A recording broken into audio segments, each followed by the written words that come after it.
Welcome to this explainer. Today, we are diving into something truly mind-bending. We're going to explore a massive, incredible connection between ancient Eastern philosophy and modern theoretical physics. I mean, think about taking the Bhagavad Gita, a text written thousands of years ago, and putting it right next to the laws of quantum mechanics and thermodynamics to figure out how our reality actually operates. It seriously sounds like sci-fi, but the parallels we're about to see are absolutely mind-blowing. So think about this for a second. Why were the absolute greatest minds in modern science deeply, intensely studying an ancient epic about a warrior and his charioteer? We are talking about brilliant physicists here, the actual founding fathers of quantum mechanics, and people like J. Robert Oppenheimer, the architect of the atomic bomb. Why were they turning to the Bhagavad Gita to make sense of the universe? Well, you know the story. When Oppenheimer witnessed that terrifying, totally world-altering explosion of the very first atomic bomb, he didn't quote a physics textbook. He quoted the 11th chapter of the Bhagavad Gita. He said, if the radiance of 1,000 suns were to burst at once into the sky, that would be like the splendor of the mighty one.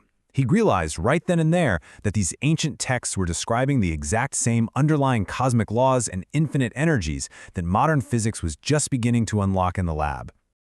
Here is our game plan for today. 1. The cosmic source code. 2. Atman, the eternal software. 3. Running Karma.exe. 4. Debugging mental entropy. And 5. The universal quantum network.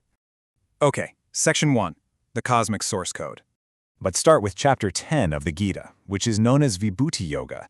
You can really think of this as the ultimate hardware and operating system of our reality. The text describes this supreme being as acting as both the material cause and the intelligent cause of the entire universe. To put that in modern terms, it's like the creator is both the wood and the carpenter. The universe isn't just made by a creator, it's literally made of the creator. Chapter 10 basically lays out that there is one foundational source code writing, compiling, and physically forming every single thing in existence. And the text maps these cosmic categories out directly. It tells us that this supreme source code manifests as the absolute greatest in every field. So among rivers, it's the Ganga, among animals, it's the lion, among trees, the Ashwatha. It's a really poetic way of saying that the peak manifestation of any energy or matter you see is just a direct, vibrant expression of the exact same underlying universal program. Moving right along to Section 2. Atman, the eternal software. So if the universe is the hardware, the Atman represents the indestructible software running on it. And the parallel here is just perfect. The Gita states that the soul, the Atman, is never born and never dies. It just discards old bodies and transitions into new forms. Now look at the first law of thermodynamics. Energy cannot be created or destroyed, only transformed. Plus, in quantum mechanics, we know that quantum information is never truly lost. Death is quite literally just a phase transition. The core energy and information remain totally constant, just shifting from one state to another. Which brings us to Section 3, Running Karma.exe. We just talked about how Chapter 10's source code is this perfect, unified operating system. Well, Karma.exe is the localized, executable program that you and I run on that system every single day through our actions. In computer science, poorly written code creates infinite loops and crashes the whole system, right? Similarly, when we act with a deep, clinging attachment to the outcome of our actions, we generate energetic friction against that perfect universal code. In physics, we call this entropy, the scrambling of information and thermodynamic noise. So karma isn't some mystical cosmic scorecard, it's literally the physical and psychological friction of our local program conflicting with the universal operating system. Let's look at how this plays out in the real world through the second law of thermodynamics, which says that left alone, systems naturally drift toward chaos. A perfect example? A teenager's bedroom. If you don't put constant effort into it, it just naturally becomes a total mess. Well, our minds are exactly the same. When we constantly stress over outcomes, worrying about our next promotion, stressing over social media likes, or agonizing about the future, our local Karma.exe program falls completely out of sync with the universal code. We end up revving our mental engines in neutral, generating massive heat and friction, but zero forward movement. That high karmic load literally equals high mental entropy. All right, Section 4, Debugging Mental Entropy. So how on earth do we debug our internal OS to stop it from crashing? The Gita actually provides a highly precise, 3-step debugging manual called Nishkama Karma, or selfless action. Step 1.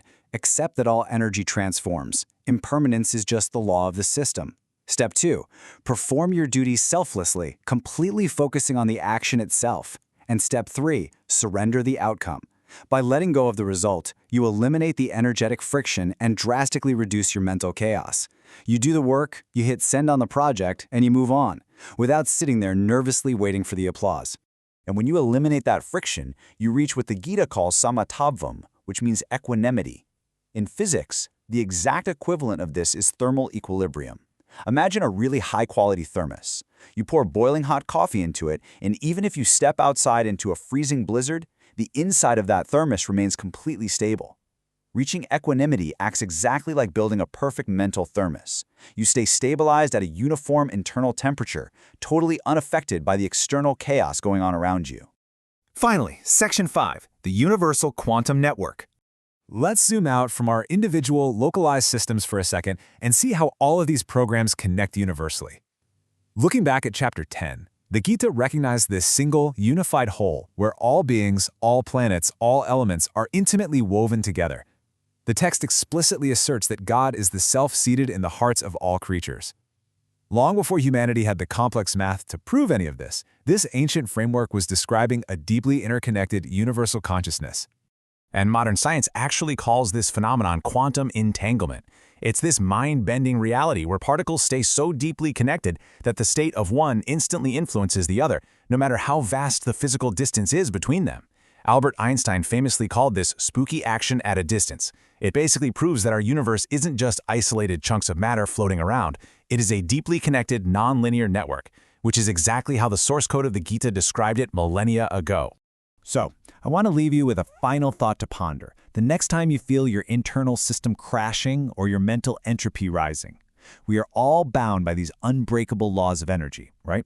So are you using your energy efficiently by focusing purely on your actions? Or are you generating exhausting friction, fighting the universe over outcomes you simply cannot control? Thank you so much for joining me on this explainer today.